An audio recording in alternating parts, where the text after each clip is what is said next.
Assalamualaikum warahmatullahi wabarakatuh. Selamat datang di channel saya, channel percobaan. Di sini saya ingin sedikit berbagi ilmu data science yang dulu sempat saya dapat beberapa tahun yang lalu. Nah, sebelum memulai, saya ingin disclaimer terlebih dahulu. Saya bukanlah seorang programmer dan profesi saya saat ini pun tidak berhubungan dengan dunia programmer. Jadi saya ingin minta maaf apabila dalam penjelasan saya terdapat kesalahan penyebutan kata ataupun istilah yang digunakan selama video ini. Oke, langsung aja ke pertanyaan pertama.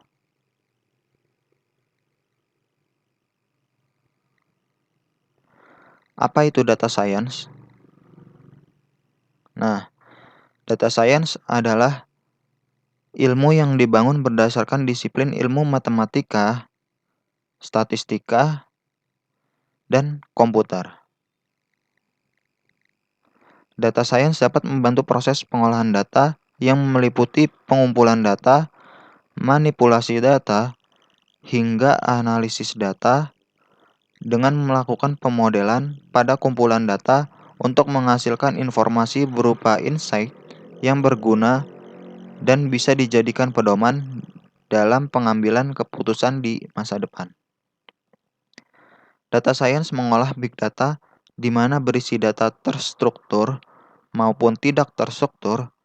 Jadi tidak hanya data numerik saja, tetapi juga data berupa suara, gambar, teks, dan sebagainya. Nah, untuk lebih jelasnya, alangkah lebih baiknya kita langsung masuk ke contoh-contoh pengaplikasian data science di sekitar kita. Misal, contoh yang pertama dan cukup sederhana adalah pedagang kaki lima. Nah, kenapa pedagang kaki lima? Jadi, sadar atau enggak, kita sebenarnya pernah melihat, mengalami, ataupun mendengar kejadian ketika kita sedang membeli makanan ke penjual kaki lima di pinggir jalan. Misalkan contoh pedagang somai. Kurang lebih percakapannya seperti ini. Bang, somainya masih ada nggak bang? Maaf, udah habis dek, jawab si penjual somai. Ya, cepet juga ya bang.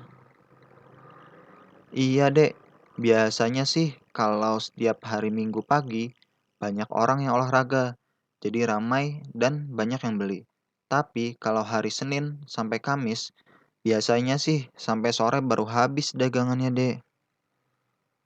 Nah, dari percakapan itu, secara nggak langsung, pedagang penjual somai itu melakukan apa yang kita sebut sebagai data science. Oke, mari kita bedah.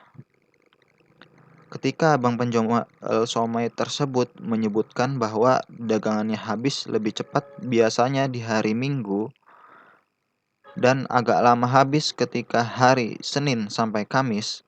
Nah, secara nggak langsung pedagang tersebut telah melakukan analisis data penjualannya berdasarkan pengalamannya, di mana pengalaman tersebut merupakan kumpulan data-data penjualan somai yang ia lakukan selama kurang lebih setahun mungkin, sehingga ia bisa memberikan kesimpulan wilayah mana saja yang ramai pembeli atau hari apa aja dan jam berapa saja di tempat mana saja dagangannya laku secara maksimal. Nah, dari pengalaman atau banyaknya data yang ia punya tersebut, ia juga dapat memperkirakan berapa banyak ia harus menjual somai di hari itu sehingga ia tidak rugi, boros, mubazir ketika ia menyiapkan bahan-bahan untuk berjualan somai di hari berikutnya. Nah, iklan YouTube, Google, ataupun sosial media lainnya juga menerapkan metode data science untuk melakukan pengembangan user experience agar aplikasi atau layanannya semakin membaik. Contohnya seperti Instagram, Google, Facebook, YouTube, TikTok, dan lain sebagainya. Biasanya ketika kita sedang membuka sosial media atau layanan web tertentu, seringkali menemukan iklan di akun sosial media atau di web tersebut, di mana iklan tersebut berbeda setiap orang dan lokasi miliknya.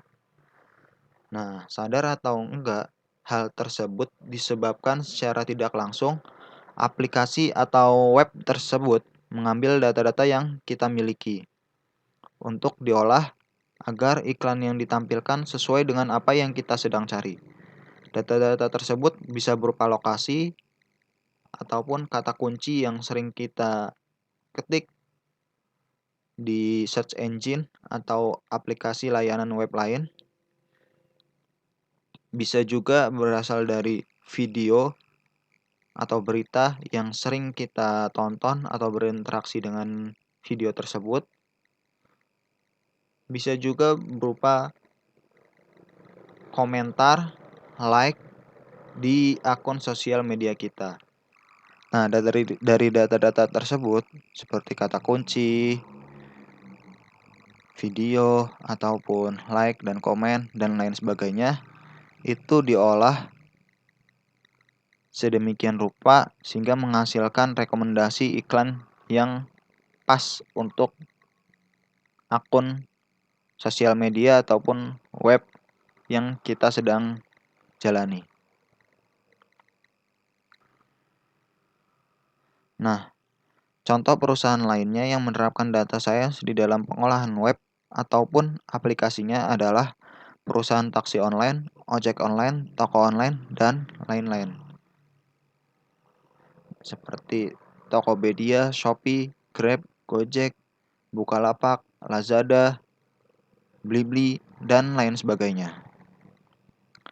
Nah, contoh-contoh sebelumnya adalah contoh jika data science digunakan dengan baik dan bijak sebagaimana mestinya.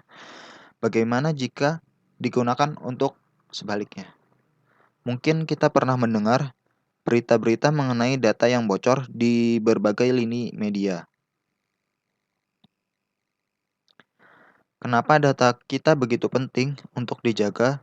Mungkin saya ataupun Anda pernah berpikir bahwa data-data yang kita miliki tidak masalah jika diambil oleh pihak lain. Karena mungkin data yang kita punya tersebut tidak bersifat rahasia maupun berharga sama sekali. Tapi sadar atau enggak, rata-rata data yang kita dan seluruh pengguna aplikasi ataupun web tersebut jika dikumpulkan, maka data tersebut akan berubah menjadi big data, di mana dari big data tersebut dapat diolah ataupun dianalisa sehingga menghasilkan keputusan ataupun forecast maupun ramalan untuk pengambilan keputusan di masa depan. Oleh karena itulah, sebuah data menjadi memiliki nilai atau value yang berharga jika dikumpulkan menjadi satu kesatuan. Nah, disitulah pentingnya kita membaca term and policy atau syarat dan ketentuan atau privasi dan persyaratan sebelum menggunakan layanan web maupun aplikasi digital yang sering kita gunakan. Nih, contoh dari privasi dan persyaratan Google ini bisa kita baca, yaitu saat Anda membuat akun Google, kami menyimpan informasi yang diberikan seperti nama, alamat, dan nomor telepon. Saat Anda menggunakan layanan Google untuk melakukan hal-hal seperti menulis pesan di Gmail atau mengomentari video YouTube, kami akan menyimpan informasi yang dibuat. Misalnya saat Anda menelusuri restoran di Google Maps atau menonton video di YouTube, kami akan memproses informasi tentang kegiatan tersebut, termasuk informasi seperti video yang ditonton, ID perangkat, alamat IP, data cookie, dan lokasi.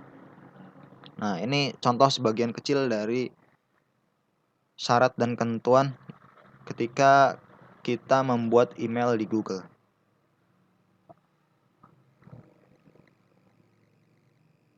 Nah, oke, mungkin itu sedikit dari saya. Di video selanjutnya kita akan membahas bahasa pemrograman Python yang nantinya akan digunakan untuk belajar mengenai data science. Sekian, terima kasih. Assalamualaikum warahmatullahi wabarakatuh.